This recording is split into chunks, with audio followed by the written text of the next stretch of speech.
During the divorce cooling-off period, my husband accidentally lost his memory, and I became his attending physician. He fell in love with me at first sight, clung to me relentlessly, and attempted to become the third party for love. Doctor, I think your husband doesn't deserve you. He doesn't seem to care about you at all. Perhaps you should consider me. Elias spoke earnestly. I glanced at Elias, who had narrowly escaped death. He indeed doesn't deserve me, and very soon, he'll be my ex-husband. Chapter 01. Less than half a month after we separated, Elias was hit by a car, and I became his attending physician. In the hospital, Elias, who had awakened, leaned against the hospital bed. His refined features had not been diminished by his injuries. Instead, they added a touch of vulnerability to him. He frowned as he looked at the name badge on my chest, his expression taut from the pain of his injuries. Your name is Miranda?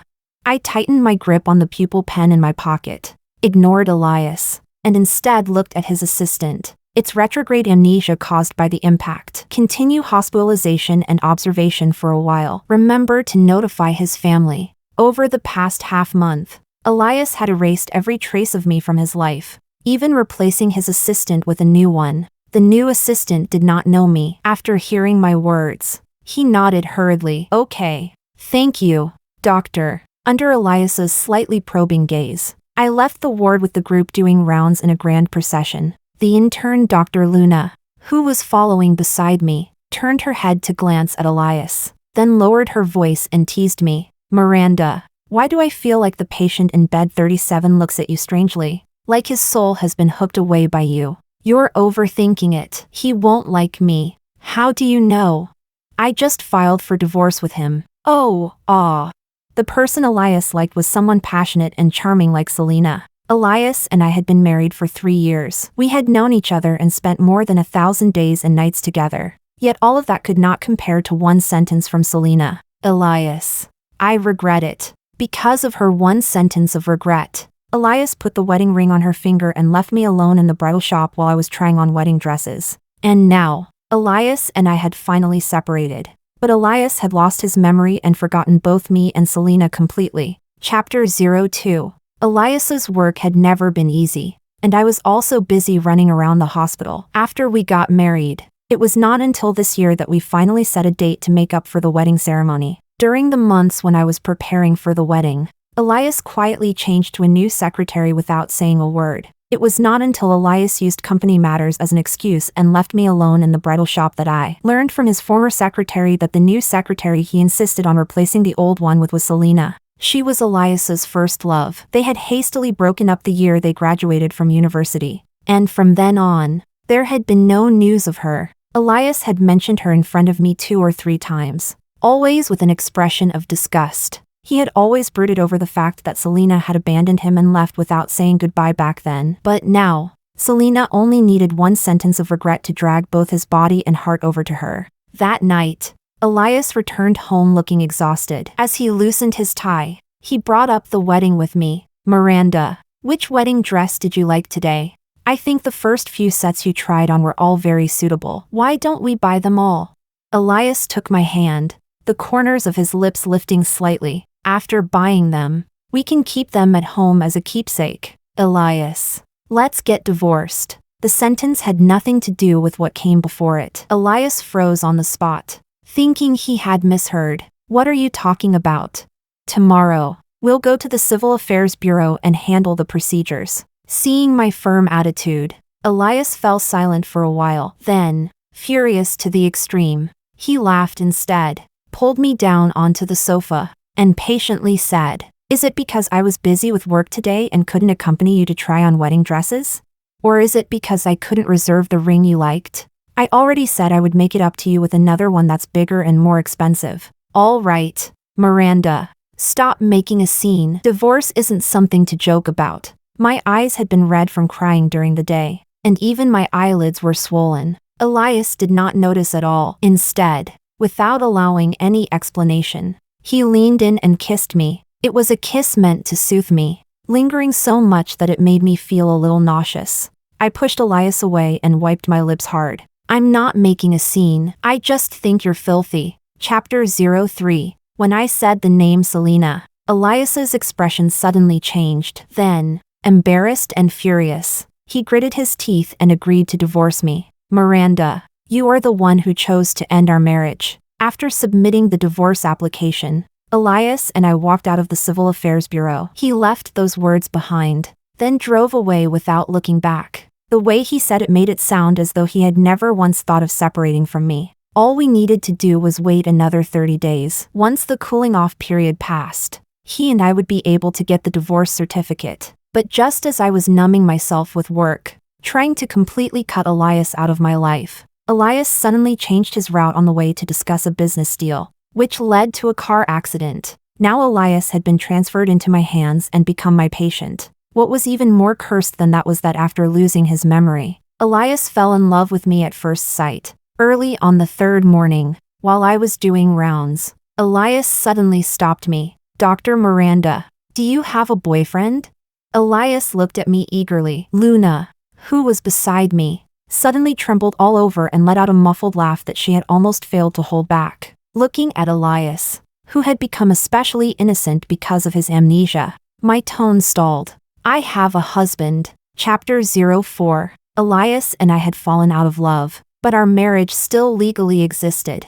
But clearly, he no longer remembered it at all. His family was vacationing abroad and could not come back for the time being. For some reason, Selena had also never shown up. Fortunately, Elias's injuries were not too serious. At least, his mouth was not injured. He began seizing every opportunity to chat with me, using his crutch to create chance encounters with me by every possible means. During the lunch break, I was eating alone in the office. Elias passed by the door as if he were just strolling around, then casually placed a cup of freshly poured warm water on my desk. Dr. Miranda, I don't think I've ever seen your husband come to pick you up. My hand tightened around my chopsticks. How do you know that?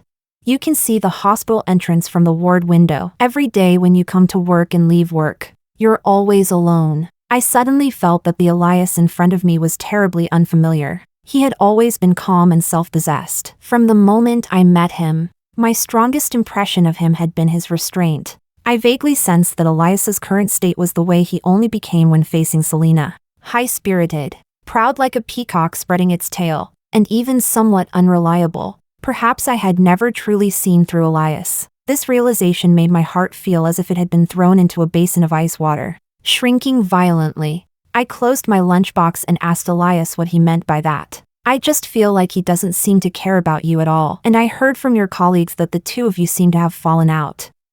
Someone like that shouldn't deserve you. He indeed doesn't deserve me. Elias's eyes lit up. I lowered my eyelids. He'll be my ex-husband very soon. While Elias was advising me that life should move forward and that someone who did not cherish me was not worth lingering over, another person knocked on the office door. Elias and I both looked over at the same time, startling the tall, handsome man in a jacket at the doorway. Dr. Miranda, long time no see. Paul came back to himself, greeted me, and nodded toward Elias, who looked as if he were facing a formidable enemy. Hearing Paul's voice, I was momentarily dazed. I stood up and walked past Elias. Captain, why are you here? I'm on vacation. I came to the hospital to visit a classmate. A classmate? I paused. Are you also local? No. Paul stumbled for a moment. An old classmate from childhood. I heard you were also at this hospital, so I stopped by to see you on the way. Paul emphasized on the way, and I echoed with a soft oh. Actually, this was only the second time Paul and I had met. I had met him a week ago, on my return flight after finishing a business trip. Paul had been the captain. That journey had been so turbulent that even thinking back on it made me a little frightened. First, a passenger suddenly had an emergency on the plane, and I helped perform first aid. Because of that, the plane made an alternate landing halfway, but then a mechanical malfunction suddenly occurred, and the turbulence increased sharply. Screams rose and fell like waves. Amid the shouting, Paul's calm and powerful voice came through the broadcast. Passengers, this is Captain Paul speaking. The aircraft is about to make an alternate landing. Please prepare for impact. My crew and I will definitely bring everyone safely back to the ground. From the clouds to the ground, my mind was shaken blank, leaving only Paul's voice. It was not until the plane landed smoothly that I finally found my breath again. The crowd left in an orderly manner. Paul and I met face to face, and he reached out his hand to me. "Hello, I'm Paul. Thank you for assisting the passenger on this flight." Looking at Paul's expression, which slowly relaxed from its tense state, and at the veins on his arm that had not yet faded, I shook his hand. "Hello, I'm Miranda." Chapter 05. Elias's gaze moved back and forth between Paul and me. When Paul asked whether I wanted to have a meal together, Elias's crutch slipped from his hand and fell to the floor, startling me. I glanced at Elias, who was acting inexplicably, and politely declined Paul's invitation. "I have a lot of surgeries scheduled this week. I really don't have time." Paul smiled helplessly as he helped Elias pick up his crutch. He said, "That really is unfortunate. Maybe by the time you have time, my vacation will already be over." Elias took back his crutch and interrupted the conversation between Paul and me. "Dr. Miranda, is your husband coming to pick you up today?" Paul's smile seemed to freeze like ice. I called Elias's assistant over and directly threw the reluctant Elias back into the ward. When I turned around, I saw Paul secretly rubbing his own face. "What's wrong with you?" "Huh?" Paul stopped moving. "Nothing. My face just feels a little stiff." "Dr. Miranda, you're married?" "I am. The person I married is the one who was being sarcastic just now. He and I are currently in the divorce cooling off period. A week ago, he had a car accident and lost his memory. Now he's my patient." That short explanation contained a truly excessive amount of information. I could clearly feel that Paul's brain was about to start smoking from processing it. After a long while, Paul said, "What a coincidence. Our plane had a malfunction and made an alternate landing over there, and he had a car accident over here." I froze for a moment. I felt as though something had slid through my mind, but I failed to grasp it. In the afternoon, I plunged into the operating room, and Paul also left the hospital. After 3 surgeries, I leaned against the corner of a wall and gulped down glucose, hugging my knees. I recovered again and again before finally climbing to my feet and returning to the office covered in cold sweat. I packed my things and got off work, only to run into Paul, who had left and returned. At the elevator entrance, the night was growing darker. He was sitting on an iron bench, his head lowered, lost in thought. "Paul, why did you come back?" Hearing my voice, Paul raised his head and gave me a smile, gesturing for me to look at the seat beside him. There were 2 boxes of chocolate energy bars placed on it. I heard surgeries consume a lot of physical strength. When I went to buy supplements for my classmate, I happened to see energy bars, so I bought 2 boxes for you while I was at it. 2 boxes? For me? I was so stunned that I laughed out loud and raised my hand to point at myself. I wouldn't even be able to finish them before they expire. Paul patted the boxes of energy bars. "This includes the amount for you to share with your office colleagues. Don't refuse me, and don't transfer me money either. After all, I made this decision on my own, and I'm also planning to ask you to help look after my classmate a little." Paul spoke so logically that it was only after I was muddle-headedly sent into a taxi by him that I remembered he still had not told me which department his classmate was in. On my phone, the chat box between Paul and me was still blank. I typed and deleted 2 sentences,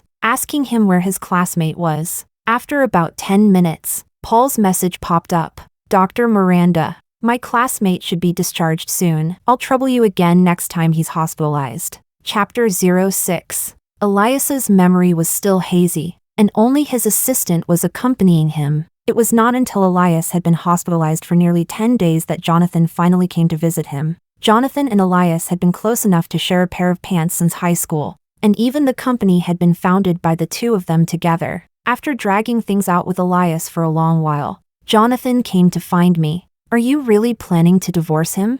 "What else? I can tell that Elias likes you. Divorcing you is just a momentary impulse." Was making Selena his secretary also a momentary impulse? Jonathan choked for a moment and frowned. Given his relationship with Elias, he had probably known early on that Selena had entered the company, but he had chosen to keep silent. And now that Elias and I had reached this point, he had started coming to persuade me not to divorce. Jonathan gave a dry cough and continued defending him. "You 2 are divorcing so hastily. You might regret it in the future. Besides, his feelings for Selena may not be that deep. It's just that he himself hasn't figured it out." While I fell into silence and Jonathan was about to continue persuading me, Selena appeared. This was the first time I had seen Selena in person. She was like a rose with a rich, intoxicating fragrance. She walked straight toward Jonathan and me, took off her sunglasses, and questioned him in rapid succession. Jonathan, why did you hide the news of Elias's car accident from me? You arranged so much work for me and stopped me from looking for Elias. If I hadn't followed you today, how long were you planning to keep it from me? No wonder no one had come to see Elias these days. It turned out Jonathan had hidden the news from them. Judging by his intentions, he had known from the beginning that Elias had lost his memory, so he deliberately created an opportunity for Elias and me. Jonathan turned his body aside impatiently and did not answer Selena's question. Selena instead turned her gaze toward me. You're Miranda? Did you and Jonathan conspire together? The moment Selena raised her hand, I saw the diamond ring on her finger. It was the one I had chosen. It was not large, but the style was novel and unique. And there was only one. Elias told me it had been bought by someone else. But in the end, that ring had appeared on Selena's hand. Chapter 07. On the very day Elias hurriedly left the bridal shop, Selena updated her social media with a photo. The hand in the photo was fair and slender. The ring on the ring finger was exquisite and dazzling. The caption was, "Late by many years." A corner of the photo revealed a glimpse of a men's suit. It was Elias's clothes. That very night, I said I wanted a divorce, and Elias became embarrassed and furious as well. He did not understand why I would propose divorce so decisively just because of Selena. He said that when Selena had been battered and bruised by the outside world, he had merely given her a respectable job. At that time, Elias and I sat facing each other. He seemed somewhat at a loss as he grabbed his own hair with both hands. Why do you have to be so aggressive? Miranda, when did you become like this? Elias bit back as if he were desperately clutching at any cure. I placed my phone on the table. On the screen was the photo of Selena wearing the ring. Elias's eyes flickered slightly, and he avoided my gaze. I didn't ask her to take that photo, and that ring can't compare to the new one I ordered for you. Indeed, the ring Elias chose was much more expensive, costing more than 5 times the one on Selena's hand. But what I cared about was not the price difference. It was that the life I had carefully managed could be dug up and handed to Selena at any moment, as long as she wanted it. It was that after Selena appeared, he began using one lie to cover another, unable to let go of either side, unwilling to give up either side. Like a shameless coward, a price difference of 5 times, 10 times, or 100 times could not cover up the fact that this marriage had begun to rot. So I chose to pull myself out of the mire. Now, in the hospital, faced with Selena's questioning, before I could speak, Elias's voice suddenly rang out and broke the stalemate. Who are you? What right do you have to make Dr. Miranda explain herself to you? Selena looked at Elias, who was leaning on a crutch and slowly approaching, and for a moment, she seemed to have been struck by lightning. Elias. I'm Selena. Selena? I don't know you. Elias raised his chin. This is a hospital. What gives you the right to order Dr. Miranda around? Even Jonathan, who was usually calm, choked on his own saliva and coughed when he heard Elias's words. A layer of mist rose in Selena's eyes, and the sunglasses in her hand were squeezed until they creaked. I heard a colleague calling my name. After taking a deep breath, I quickly withdrew from the scene that looked like a battlefield of emotional chaos. When I passed by Elias, I paused for a moment. She is your first love, and also the trigger for my divorce from you. Elias, you were right. My husband doesn't deserve me. Chapter 08. When I returned to the office, a group of colleagues were dividing up the second box of chocolate bars like starving tigers pouncing on food. In this office, if a 100 yuan bill fell on the floor, no one would secretly pick it up. But the moment pens or food appeared, they would be snatched clean in an instant. When Luna saw me appear, she immediately sidled up to me. Miranda, since when did you have the habit of hoarding food? A friend gave them to me. Luna chuckled and squeezed even closer, softening her voice. Miranda, don't be sad. It's not worth it. Luna had seen what had just happened and found an excuse to call me over. I patted Luna, who was holding a pile of chocolate bars in both hands. I know, just eat. The office was filled with constant casual chatter. I took my cup to get hot water. Drops of water splashed onto the back of my hand, scalding me so badly that I flinched. I lowered my head, my lips bitten pale, and hastily wiped away the tears that had welled up because of Luna's one sentence of comfort. Selena got her wish and stayed at the hospital to take care of Elias. We all knew very well that once Elias recovered, all of this would completely end, because I had long known the ending. The moment I confirmed that Elias had recovered his memory, I instead let out a breath of relief. Elias went home, and bed 37 was changed to a new patient. The cooling off period had also ended. I sent Elias a message, wanting to arrange a time with him to go to the Civil Affairs Bureau. But I waited and waited, and Elias never replied. Instead, I waited for someone else. Your classmate got sick again so soon?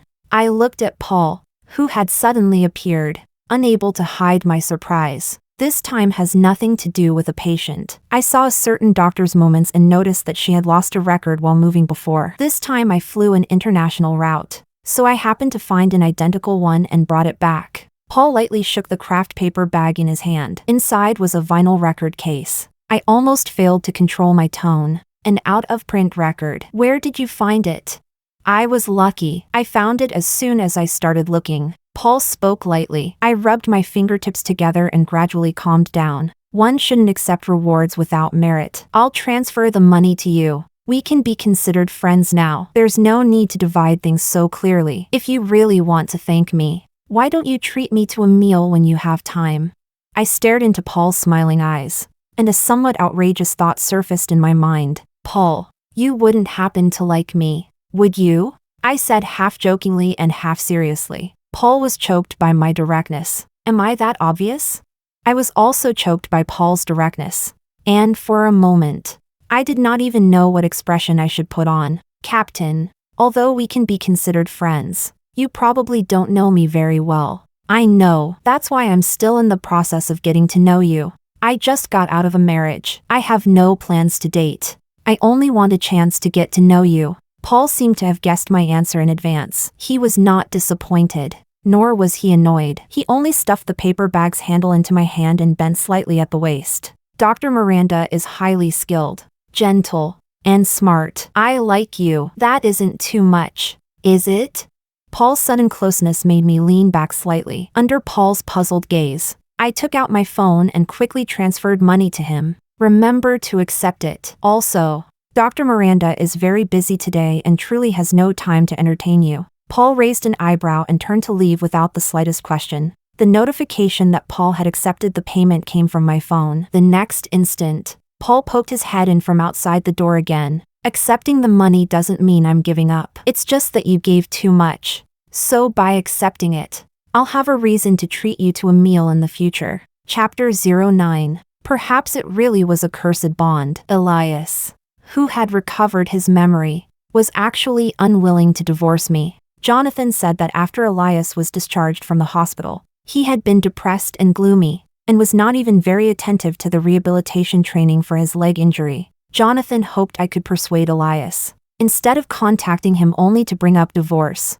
Back then, Elias suddenly changed his route because he learned that your flight had made an alternate landing. He wanted to go find you. Deep down, he still couldn't let go of you. Looking at the message Jonathan sent, the vague guess in my mind was finally confirmed, but I actually did not feel very moved. Instead, I almost wanted to laugh. As early as when Elias was discharged from the hospital, I had learned from Jonathan the real reason Selena and Elias had broken up back then. At that time, the two of them loved each other fiercely and regarded each other as their one and only. But Selena's original family was not happy. Her parents neither cared about her nor stopped wanting to use her as a cash cow. When they graduated, she pinned all her hope of escape on Elias. But Elias was young and impulsive, with no plan for the future at all. Selena saw no hope, and in the end, she left without a word. Elias became a laughingstock. He stayed silent and withdrawn for half a year before he finally came out of it.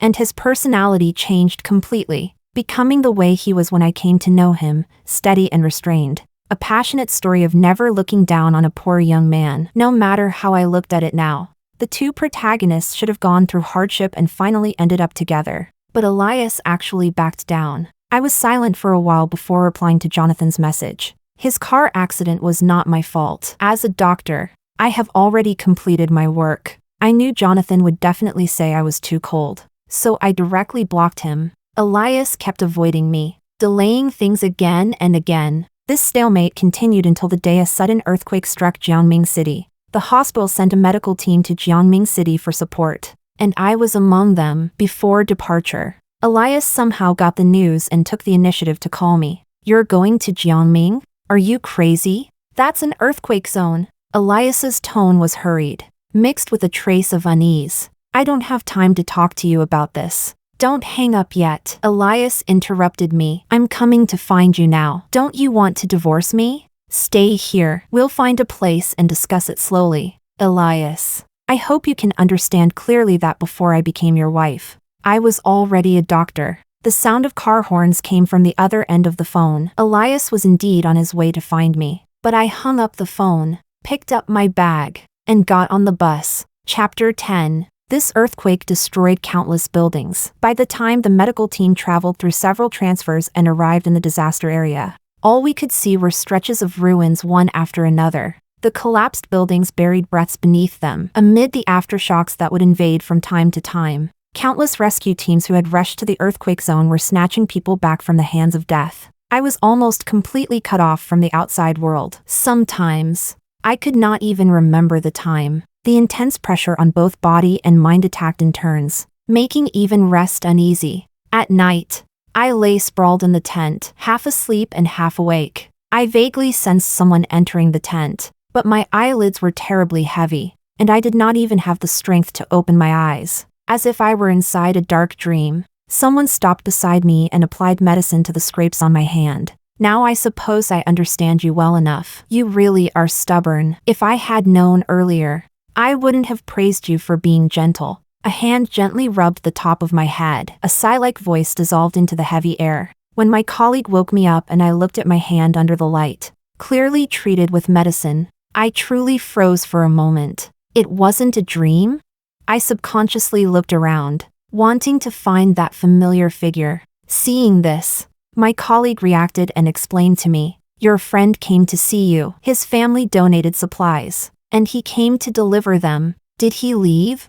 "He seemed quite busy. He stayed for less than 10 minutes and left overnight." Paul's appearance suddenly emerged in my mind, making my heartbeat lose its rhythm for an instant. I shook my head, threw all those thoughts away, moved my hands and feet a little, and once again threw myself into the rescue work. After the rescue ended and we left Jiangming City, the hospital gave us 3 days off. I slept at home for a full day and night. When I woke up, my hands and feet were numb. The unread message on my phone was a photo from Paul outside the airplane window. The river of stars was brilliant.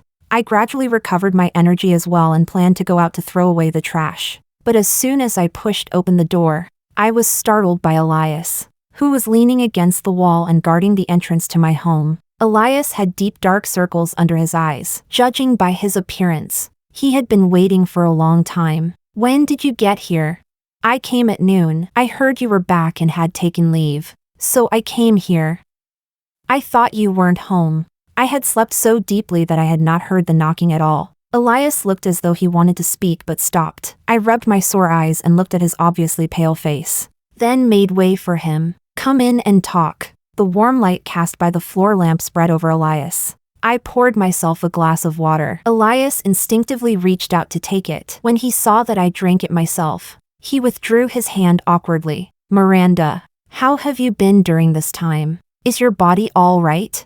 "I'm fine." I put down the glass and continued. "You came at just the right time. I was originally planning to look for you tomorrow because I went to the earthquake zone midway this time. We exceeded the deadline for collecting the divorce certificate. Our divorce application has been automatically withdrawn. We need to apply again." "Miranda, I don't want to divorce. I already impulsively agreed to you once. I can't make the same mistake a second time." Chapter 11. Elias said he also wanted to forget Selena, but as the loser in that relationship, the more Elias wanted to forget, the more deeply Selena's departure back then engraved itself into his bones, gradually becoming an obsession he refused to speak of. So much so that after unexpectedly reuniting with Selena, Elias uncontrollably fell into it. He watched Selena suffer setbacks everywhere, then appeared in the posture of a savior and gave her a respectable, glamorous job. Back then, he had promised Selena that he would give her a grand wedding and a dazzling diamond ring. So after Selena admitted her mistake and said she regretted it, Elias seemed to have redeemed himself. He abandoned me, who was trying on wedding dresses, and hurried to Selena's side. Even when Selena took a liking to the wedding ring I had chosen, Elias also chose to give the ring to her. And the way Elias made it up to me was to use a higher price to fill the cracks in this relationship. Elias propped both elbows on his knees and covered his face. The voice that came through also sounded especially muffled. Miranda, I really never thought of divorcing you because of Selena. I just.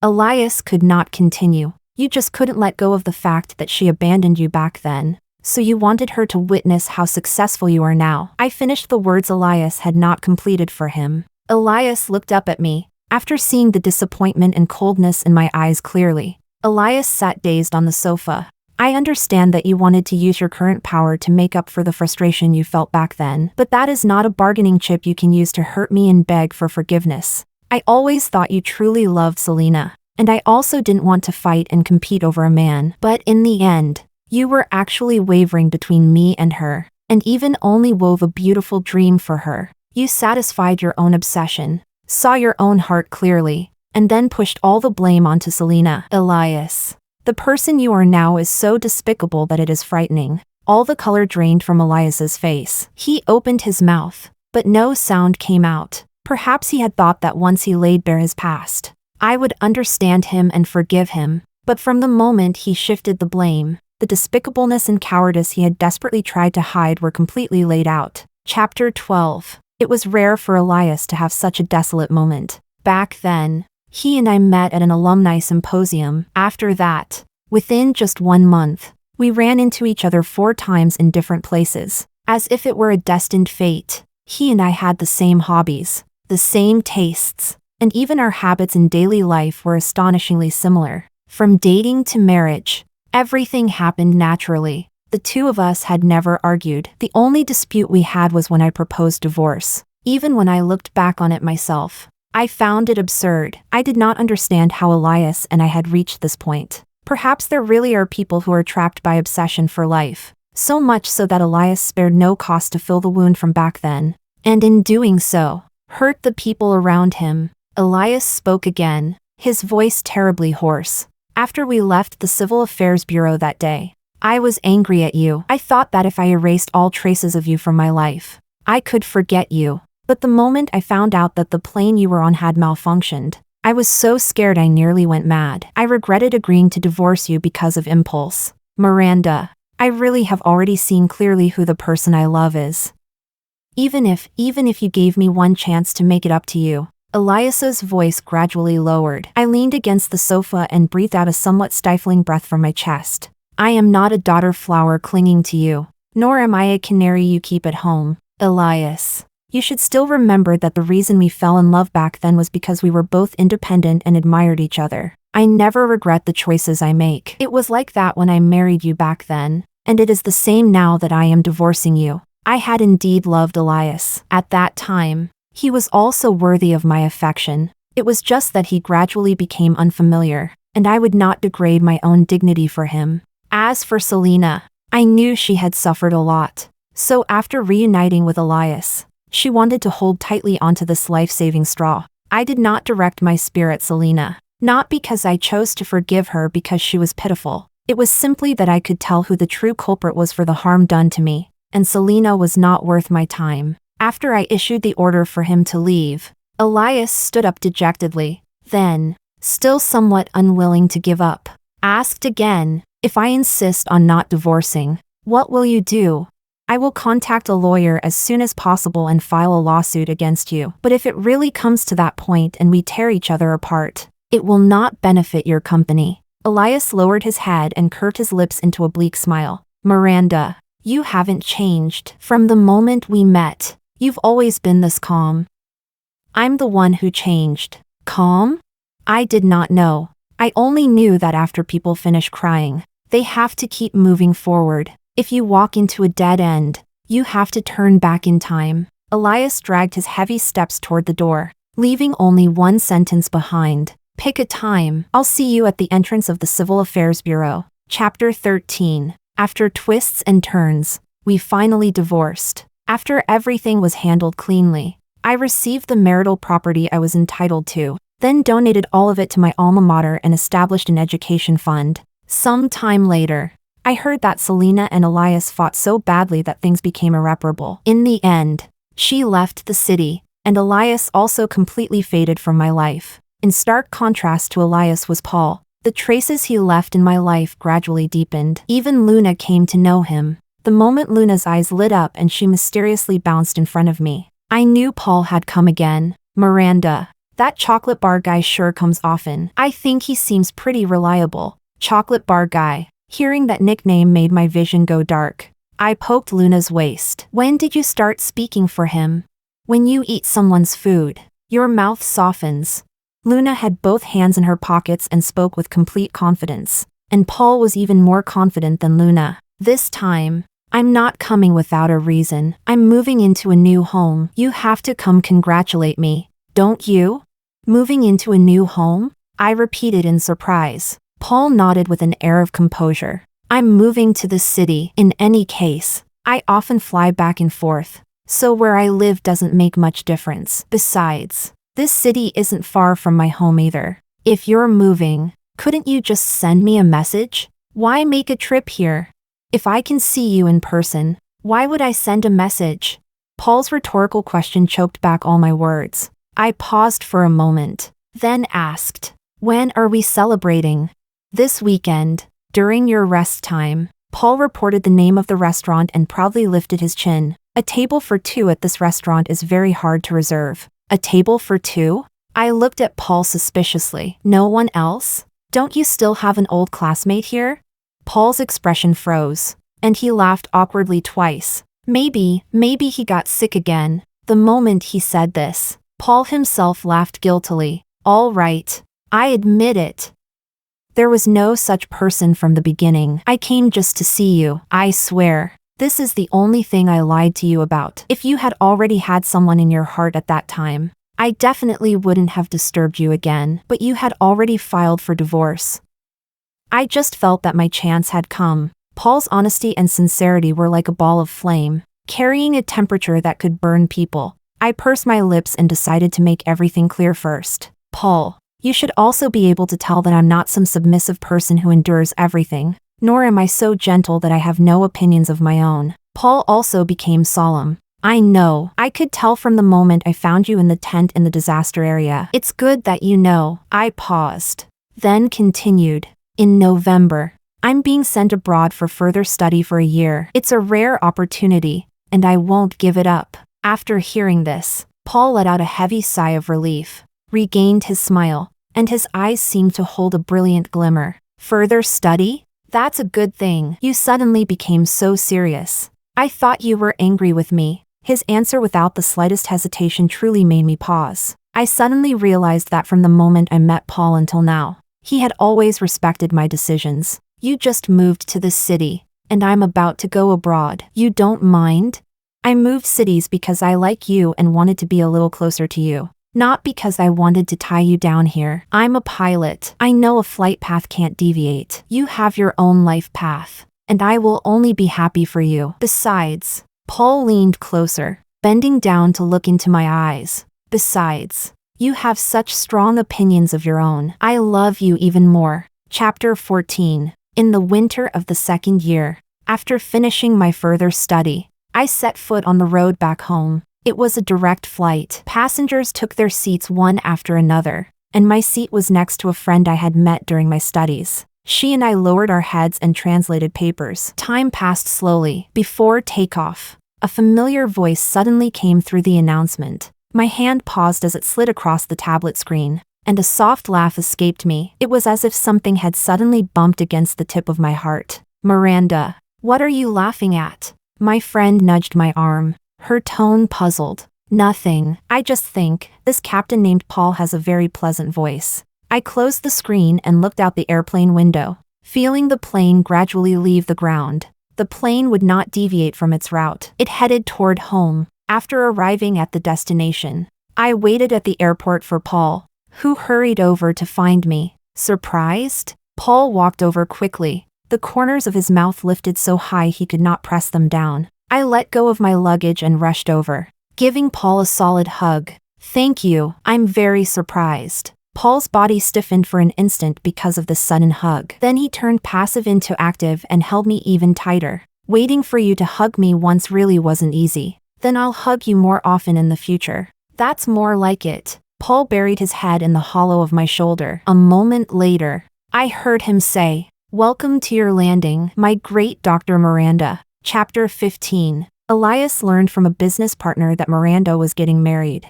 That business partner had dealings with the merchant, so he had received an invitation. At first, Elias thought he had misheard. Later, unwilling to give up, he obtained an invitation through someone else as well. With just one glance, Elias could tell that the design on the invitation cover was by Miranda's hand. 3 years ago, Miranda had also designed invitations for the wedding with him that had never taken place. Although the two designs were completely different, Elias still recognized it. Miranda was getting married. She was finally getting married. As if a knife that had been hanging for a long time had finally chopped down. Elias lit a cigarette with stiff fingers. The scarlet spark lit up for an instant, and Elias immediately threw the cigarette into the ashtray. He remembered that Miranda did not let him smoke. The room was frighteningly empty. Elias picked up the invitation again. On it, Miranda's and Paul's names were placed side by side. Inexplicably, one was a leader in her industry,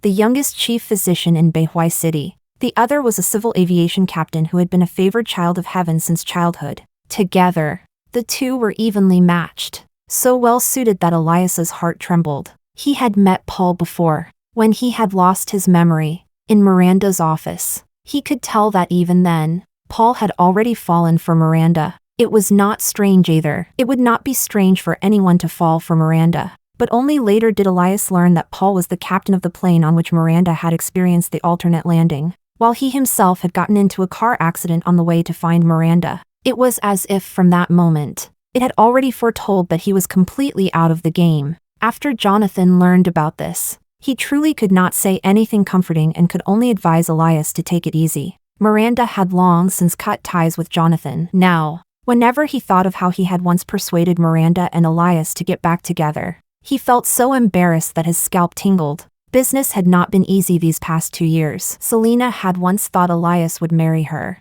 only for Elias to directly propose that they separate. Selena attributed everything Elias had done to revenge against her. Before leaving, she became hysterical and caused a huge scene regardless of the cost. The impact on the company was truly not light, and several major clients were lost one after another. Jonathan was busy with the company. In one moment of inattention, Elias, as if torturing himself, secretly went to the wedding venue on the day Miranda got married. Paul had made the wedding especially grand. It was said that aside from designing the invitation, all other preparations had been taken over by Paul. The relatives and friends of both families all attended. Elias hid among the crowd and saw a somewhat familiar girl. She was one of Miranda's former interns, named Luna. He heard she had already become a full-time doctor and was still in the same department as Miranda. Luna had practically witnessed the entire process from Paul and Miranda falling in love to getting married. To her, Miranda was both a mentor and a friend. So before the woman on stage had even done anything, Luna had already pursed her lips and cried until she was a mess. Chapter 16. Compared with Luna, Paul was not much better. He had not even opened his mouth before he started crying. Miranda tilted her head and wiped Paul's tears away, her own eyes also reddening. For me, it was love at first sight. You don't even know how fast my heart was beating at that moment when you turned around in front of the cabin door. But back then, you didn't like me. Paul choked up. Fortunately, later you were willing to look back at me again. Paul held Miranda's hand. Their two hands fit together as if they had been born to be held. The words love at first sight fiercely wounded Elias. He remembered that he had also fallen in love with Miranda at first sight. Twice in total. The first time was at the alumni symposium. Back then, Miranda was only 24 years old. In the eyes of the medical school mentors, she was a rare talent, smart and gifted, while also willing to work hard. Elias did not study medicine, and he was 2 years above Miranda. That day, he had only happened to return to school to visit a teacher, and through a strange twist of fate, he met Miranda. Miranda spoke eloquently on stage, calm and unhurried in Elias's eyes. It seemed as if her entire body was glowing with a gentle halo. Elias yearned for that kind of life, and without realizing it, he drew closer to Miranda, drawing warmth from her. The second time was in the hospital. He had lost his memory, and when he looked at Miranda coming to do rounds, he could not move his eyes away. His subconscious had recognized the person he loved one step before his memory did. But in the end, he still lost Miranda. He should have known long ago that Miranda had never been someone who would tolerate sand in her eyes. On the stage, Paul had already wiped away his tears and was trembling as he put the ring on Miranda's finger. Those hands that would not flinch even when facing an alternate or emergency landing were suddenly trembling like chaff.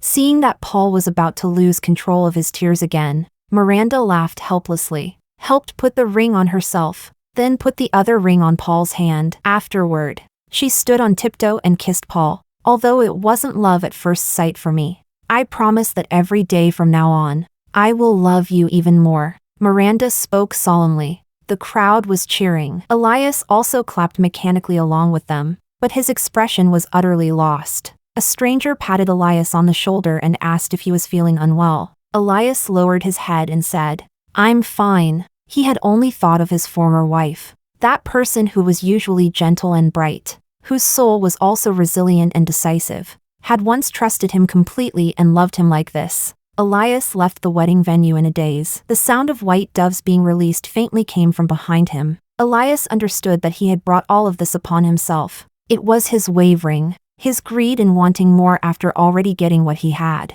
that had pushed everything to a point beyond repair. So he deserved to be trapped in a new obsession and suffer setbacks for the rest of his life. Meanwhile, Miranda and Paul had already found land and landed from then on.